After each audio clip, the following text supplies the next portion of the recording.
She lost her name, she lost her homeland, and in the end, she lost her son.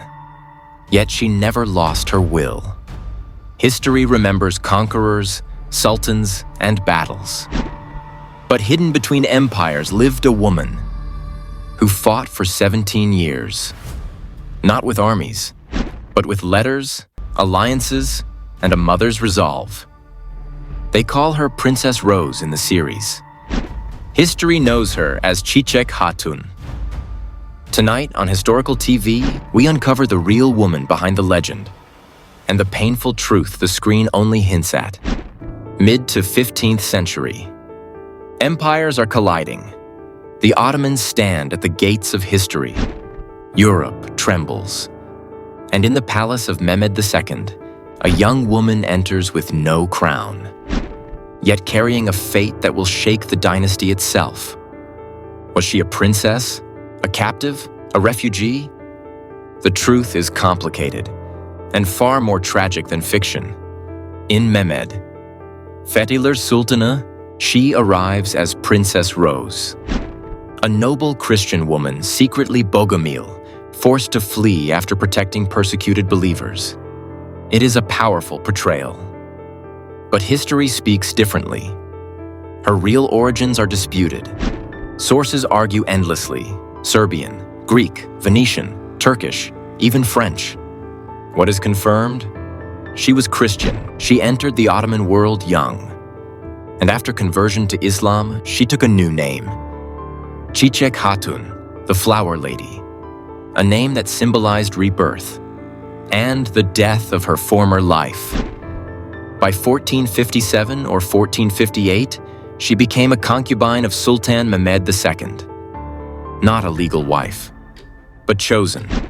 And in 1459, she gave birth to a son who would change everything.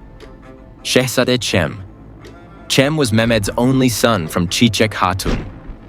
She raised him inside a palace filled with rivals, older princes, silent enemies, careful smiles.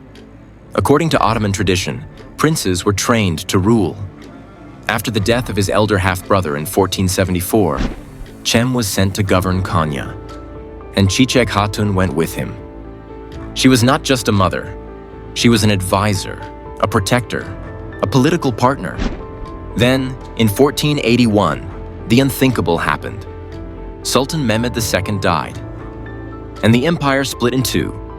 Two brothers, one empire. Cem versus Bayezid II. Cem lost, abandoned by tutors, betrayed by commanders. But one person remained: his mother. Çiçek Hatun fled with Cem to Cairo, seeking protection from the Mamluk Sultan Qaitbay. History records something remarkable here. Among all who deserted Cem, Çiçek Hatun was called his most devoted ally. Not servant, not companion. Ally. Cem tried once more.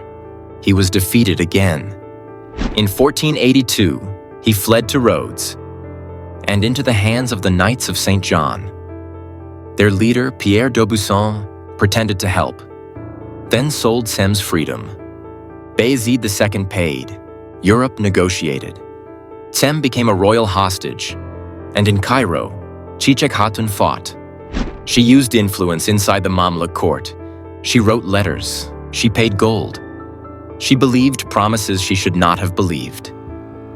D'Aubusson manipulated her hope, extorting thousands in gold, while never intending to release her son.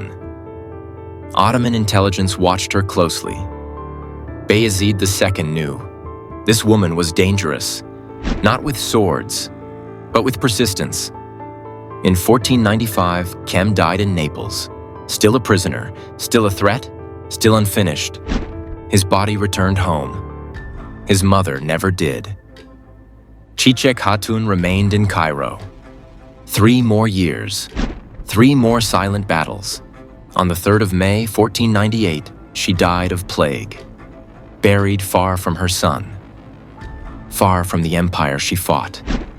In Mehmed, Fethiler Sultanı, Princess Rose, portrayed by Merve Uçer, is given a clear royal lineage, a Bogomil identity, and a dramatic escape. History is less certain. But one truth survives both versions: her devotion.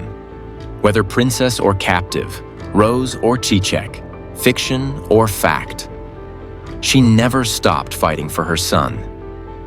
Çiçek Hatun was not powerful by title. She had no army, no throne. Yet she terrified sultans, forced European orders to negotiate, and kept a lost prince alive in politics. Long after his defeat, history often forgets women like her, but empires felt her presence. She died in exile. Her son died in chains, and the empire moved on. But somewhere between Cairo and Naples, a mother's struggle rewrote the meaning of loyalty.